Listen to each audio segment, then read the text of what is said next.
संगमनेर तालुक्यातील देवतळे, देवगाव आणि देवगड हिवरगाव पावसा येथील श्री खंडोबा मंदिरामध्ये चोरीची धक्कादायक घटना उघडकीस आली आहे। माघ शुद्ध पौर्णिमेनिमित्त नुकताच मोठा यात्रा उत्सव पार पडला। या यात्रेनिमित्त हजारो भाविकांनी दर्शन घेत मोठ्या प्रमाणात दान अर्पण केले। मात्र यात्रेची सांगता होताच चोरट्यांनी मंदिरावर डोळा ठेवत संधी साधली। सोमवारी मध्यरात्रीच्या सुमारास अज्ञात चोरट्यांनी दोन्ही मंदिराच्या गाभाऱ्यात प्रवेश केला। कटरच्या साह्याने दाणपेट्या कापत त्यातील रोकड लंपास केली आहे। विशेष म्हणजे चोरट्यांनी केवळ कागदी नोटा चोरल्या असून चिल्लर पैसे मंदिरातच टाकून दिले। त्यामुळे ही चोरी पूर्वनियोजित असल्याचा संशय व्यक्त केला जातोय। मंगळवारी सकाळी ही घटना उघडकीस आल्यानंतर परिसरात मोठी खळबळ माजली।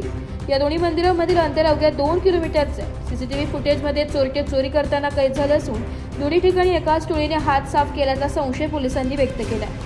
घटनेची माहिती मिळताच संगमनेर तालुका पोलीस ठाण्याचे पोलीस निरीक्षक प्रवीण साळुंके आणि शहर पोलीस ठाण्याचे पोलीस निरीक्षक समीर बारवकर यांनी घटनास्थळी भेट देऊन पाहणी केली।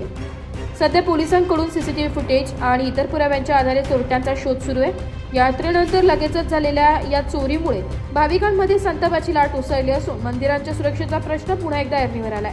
नवतेज महाराष्ट्रासाठी प्रतिनिधी अमोल वाघमोडे, संगमनेर।